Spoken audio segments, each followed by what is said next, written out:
maanta laga soo bilaabo 2023 gudoomiyaha xisbiga waxa la wareegay gudoomiye ku-xigeenkiisii koobaad markaa mudada dheer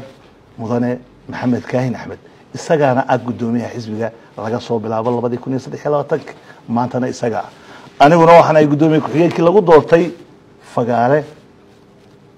shirweynihii xisbiga ee ka dhacay golaha dhexe ka dhacay baro waxay ula tartamay walaalkay maxamed ilka case oo halkaa fadhiya maanta waxa damac lahaa dad badan oo kale oo kuraasta xisbiga mar walba damacoodu u yimaada laakiin damaca xisbiga iyo dareenka qof walba uu wax doonayo oon ceeb ahayn halkee lagu kala baxaa waxa lagu kala baxaa golayaasha uu xisbigu leeyahay ee u dhisan taasoo laguna soo kala baxay lana joogo maantana uu gudoomiyay maxamed yahay cabdicasiisna ku-xigeenkiisa koobaad yahay ku-xigeenadii kalena aan kuwa aan idin wada sheegayihiin waa maxay haddaba sababta ay dad badan dad xoqayaan xisbiga kulmiye reer ugu shaabadaynaya ama loo odhanayo reer baa cabanaya oo xisbiga kulmiye ka cabanaya ama u cabanaya ama ka ooyaya ama u ooyaya anagu dacaayad baan u arkaynaa haddaan nahay hoggaanka xisbiga ugu sareeya ee reerkan metelaya waxaan u arkaynaa wax dhanka gaala wada xisbiga kulmiye saan u sheegay laba madaxweynaha soo maray reer xisbi kelidii lihi ma jiro cod reer oo reer kelidii ku yeelan karaan ma jiro reerka codka reerka xisbi kelidii yeeshaa uu dhacaawun xisbiga reer noqdaa uu dhacaawun kaalinta aakhirkana hawadu buu ka baxa laakiin xisbiyada qaranku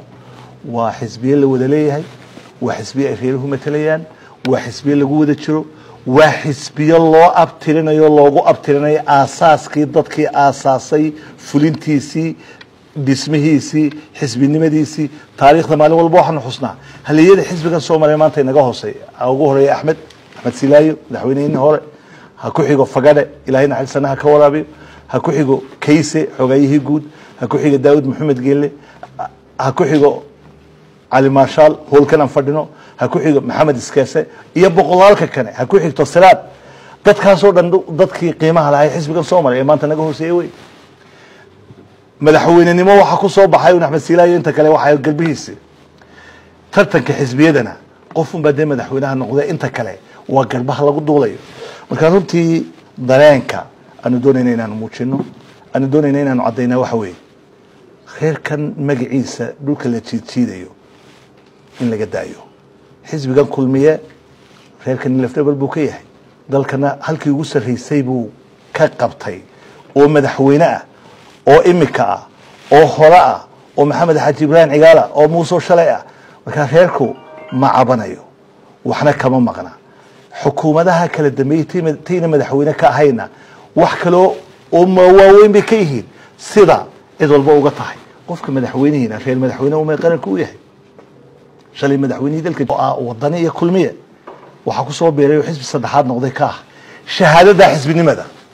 waxa saddexda xisbiba la siiyay December 2024 shirweynayaasha xisbigu waxa la qabtaa 5 sano mar markii hore xeerarka xisbiyada gudahooda ayaa lagu qaban jiray oo xisbigu 5 sano mar isaga qabsan jiray isagoo eegaya xeerkiisa xeerka xisbiga xeer number 14 2023 oo golaha wakiilada ay baaskareeyeen ayaa waxay kaga dhigeen compulsory in 5 sano mar dhaco dibna aan loo dhigi karin golaha wakiilada ayaa soo saaray waanu jiray xeerkan markii hore ba axsaabtana uu jiray xisbiyaduna 5 sano kulmiye iyo axsaabta kale 5 sano mar ay qabsanayeen kulmiye shirkiisii ugu dambeeyay waxa la qabtay 2000 iyo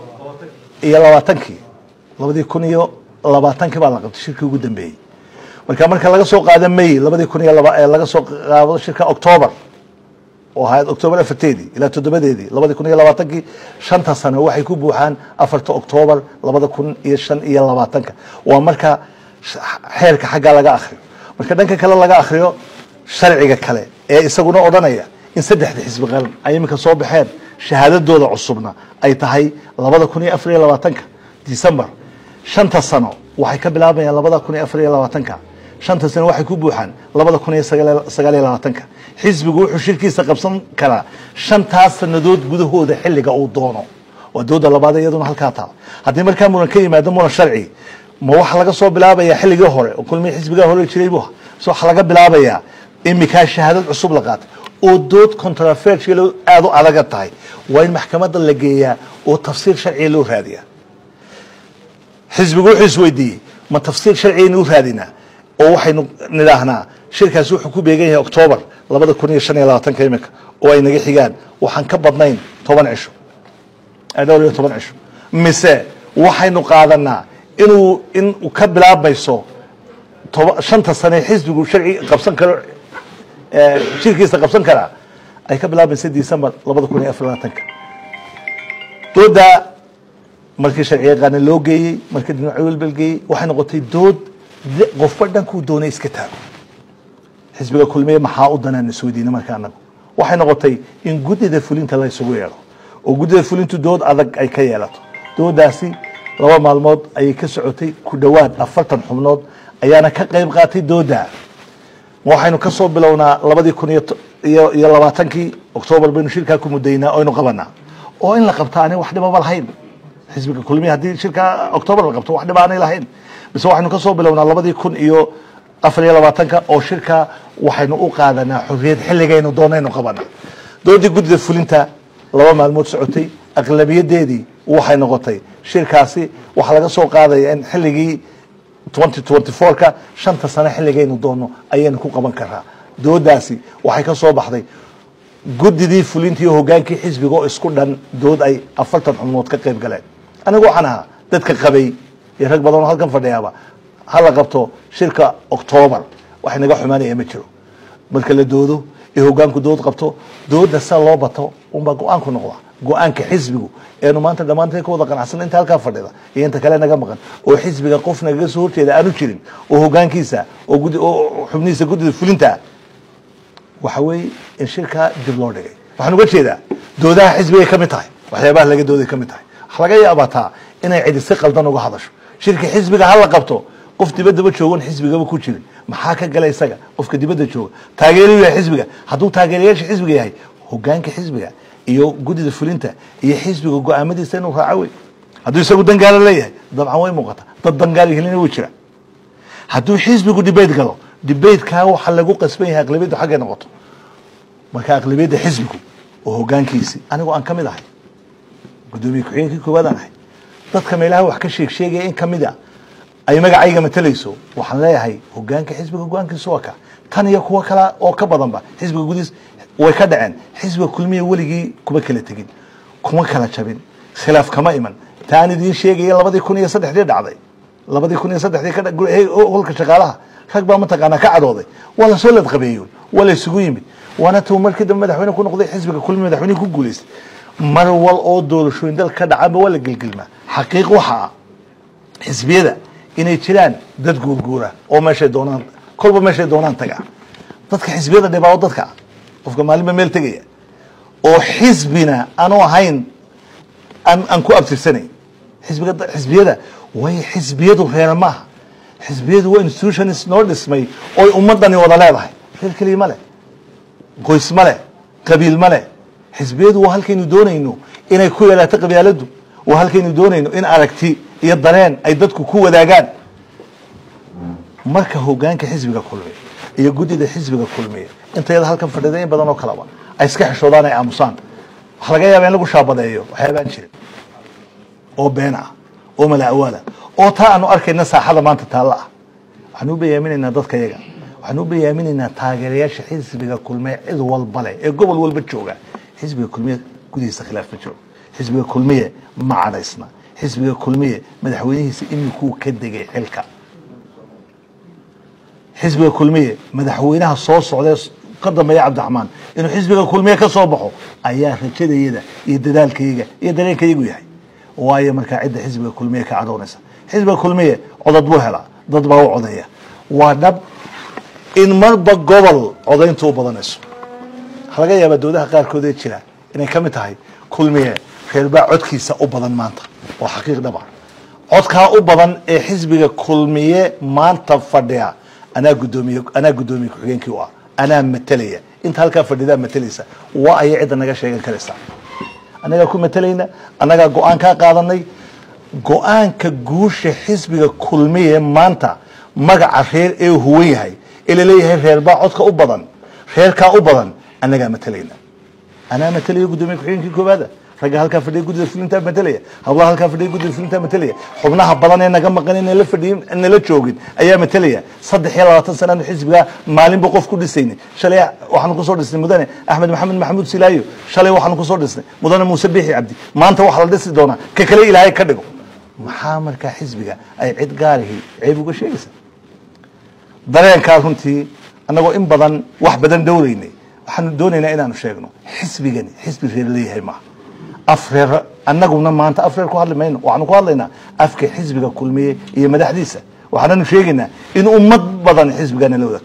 ده هذه الشلة بنا عضد كم مدحوين موسى كصوب حين عضد كي ومدى السومال أنا دبوها يعض كحزبك كل مية كي أحمد سلاي كصوب حين عضد كي مدى السومال يكي تاجريش حزبك كل مية بوها سكست الله خلا بدن كلا وحقيقة خير كلية يشوف كلية وحزبي يلكتا إن هذا قطعي هذا حزبي يلتنا حزبي قاسين إنه حزب خلنا نقوليني حزب كويس نقدونه آخر كان صاحبك بيحضر يعني هذا الكويلو دولك وعند علينا كسو كوبو أما أن هذا كسو ضوضو أما أن كويلو كسو كوبو هذا الك إن أنا عضينه إن حزب كان كلمية يهي حزب بلارن أو ضد بدني ليهين إن حزب كان كلمية ضدك أنيجو أن متليا لفت بالكيهين كنا هاين درهات كهاين شلي كهاين ما أنت كيهين وحزبك كل مية عد يا قبائل كوكلا مقنع أنيتين حزبك أنا أفقبيل دبنا إن لقى هذا كرين عد ضل هنا إن أنا سقل ضن وأديك سنكرين أنجو مضحنا قمادي هذا عد والبلاء أسوء هذا شاء وحنو أرجنا إني حول دقل يقول ليهين لكن هؤلاء حزب أنا الحين أفك حزبك يو درينك حزبك يو waxa xisbigu leeyahay dadka xisbiga matalaya afkiisa fulintiisa leh ele hogaankiisa leh ayaa ku hadla warkaas rasmi ah oo matalaya xisbiga laakiin war suuq laga yiri ama war ashxaas tiri ma matasho inta badan dadkeena waxa caado u ah in kolba qofka ama musharaxa ama gudoomiyaha xisbiga ayaa lagu labalgareeyaa ama la yiraahdo xisbiga isaga leh qof ma laha xisbiga hadduu qof yeesho qofka iyo xisbiga waa isla baabaan حزبي وكبلادين قف وكبلادين أشخاص وحزبي ما أنت أنيجو أن لا يهي وحن لا يهي ما أنت صدق يلا بتنسى النضود بين حزبي كل مي أساس كسي إلى ما أنت قديري يسيفون أنت يهو جندي يسيوسر هي يحلل كي يسير هي بنك سوقته ما أنت نكايا كواي قف كهير كيجا زبير أولي أنا جاي دليلية أما أنا حزبي كل مي يجو هيستا إلى حزبي كل مي زبير ممثليه وايو وحنقبا إنه يهي قفتن له قفك مجا السؤال الأول كهذا كل مية كهذا كل مية كهذا والسؤال الأول صدق حزبه كجرا وضني ما أنت مضح بدمي كيه أنا كهذا مين دولة وضني حكومة كل مية كهذا مين لكن وحنا كهذا لنا كل مية تتكود أفرير مالك كهذا يا وتتخرج دي وتدلي ودن حزبي كو أبتر سنوي وتتثقل دن يحكدونه حزبي يقولي سالك وترتمان سبير أول يا هبل تعلو يا جرحجز يا عرب يا أيوب يا سمرون يا طلشعلة يا عيسى يا حتى عيدان كل شيء المجتمع ده قبائل الصومال لن تجد ما قاعدون عيد والبنا ما قاعد ماموس ما يكون هذا حر ما يكون هذا أو قيمة يكون هذا حزب جن وحزب وطن ده صومري لكن صوب لا والله بدي يكون يلا بدي مركي الأساسي حقي حليتها خبر حزبية كفرتي أي دعان كل مية هب غيركم مو صوب حين هب حزبي بوك صوب حين ما أنت أنا هب حزبي بوك كل شوجا كل تير دونا هو جانك حزبي هو جانك ثلاثة قارنك أنت بوك قبل دونا أديات بدو مها سنتين سؤال وايدين فيه عبد العزيز محمد صمالة ما قاعد وبتري كوسار سومالي دو واحد تراها هاني كوبي كتلونتا